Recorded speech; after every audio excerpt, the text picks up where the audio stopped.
कौआ और कवि जंगल के एक कोने में रहते थे।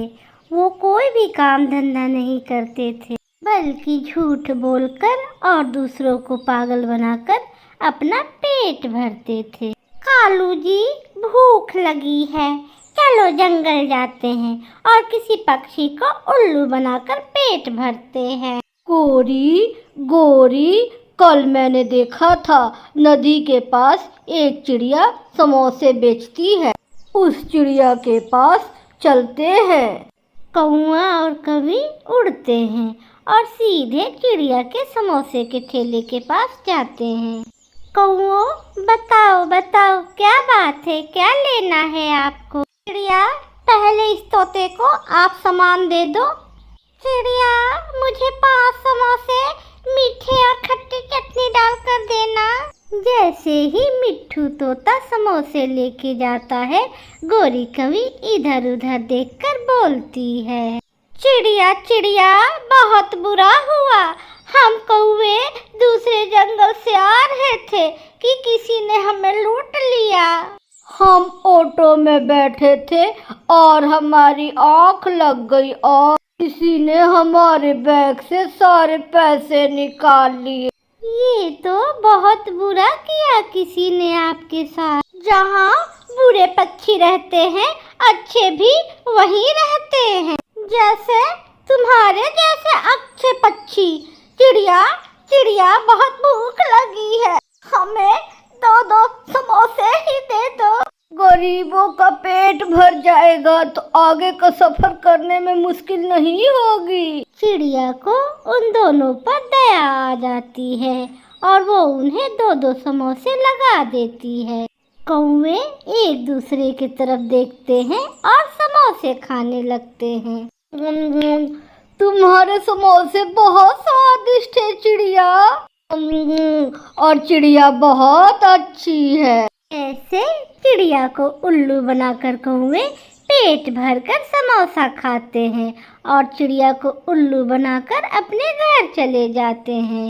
दूसरे दिन कौवे फिर से अपने घर से निकलते हैं और एक पेड़ पर बैठकर दोनों सलाह करते हैं। गोरी, आज मेरा मिठाई खाने का बहुत दिल कर रहा है।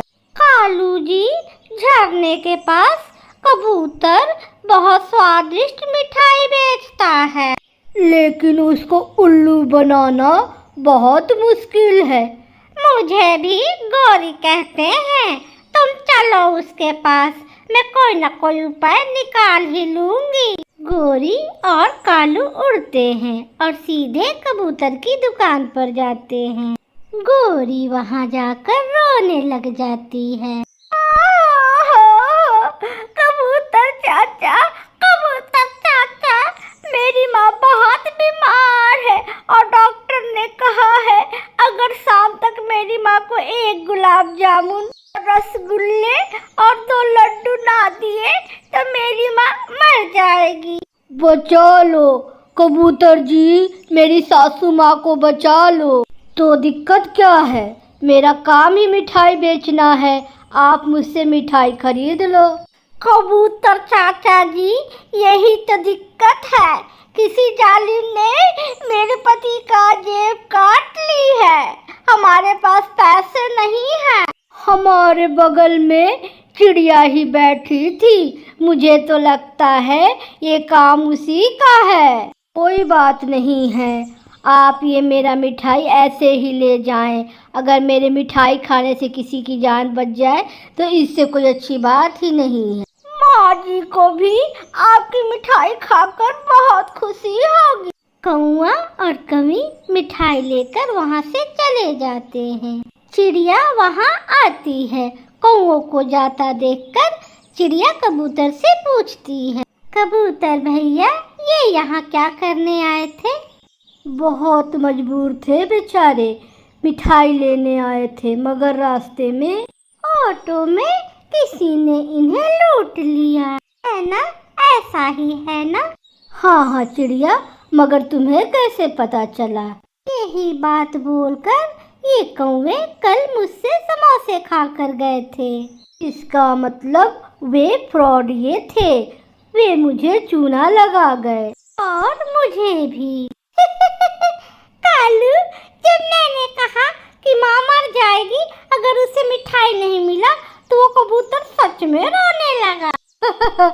मुझे तो हंसी आ रही थी, मैंने तो दूसरे तरफ मुंह किया जब तुम रो रही थी। माँ माँ मिठाई मांग रही है। अब तो हर रोज किसी नए पक्षी को उल्लू बनाकर पेट भरा करेंगे हम। अगले दिन कौआ और कौवी चील चाची के दुकान पर जाते हैं। चील जंगल में चाय बनाया करती थी। गोरी और कालू चील के पास जाकर बैठ जाते हैं। कौवी और कौवे, क्या चाय पीने आए हो? चील चाची, इस जंगल के पक्षी बहुत अच्छे हैं, हम दूसरे जंगल से आए हैं। चिड़िया ने हमें 2-2 समोसे दिए हैं और कहा है कि चील चाची के पास जाकर चाय पी लो और पैसे चिड़िया दे देगी। पैसे चिड़िया देगी तो ठीक है, लो ये तुम दोनों चाय पी लो, मैं चिड़िया से पैसे ले लूंगी। पीछे से चिड़िया और कबूतर भी आ जाते हैं। आखिर कब तक झूठ से काम चलाओगे? एक दिन तो पकड़े ही जाओगे। क्या हुआ चिड़िया? दी, पहले इन्होंने मुझे पागल बनाया, फिर कबूतर चाचा को, अब आपको चूना लगा रहे हैं।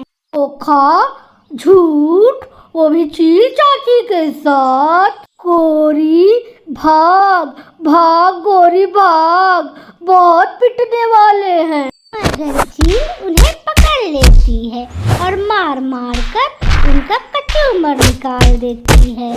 ऐसे कौओं को बुरे कामों की सजा मिलती है। मर गई कालू, चूना लगाने की बहुत बड़ा सजा मिला है। हाय कालू, आहा। अरे गोरी, मैं भी मर गया, मुझे चील चाची ने बहुत मारा है, जगह जगह से खून निकाल दिया है। हाय गोरी गोरी। प्यारे दोस्तों, इस कहानी को लाइक, सब्सक्राइब, शेयर और कमेंट करना बिल्कुल ना भूलिएगा। आपका धन्यवाद।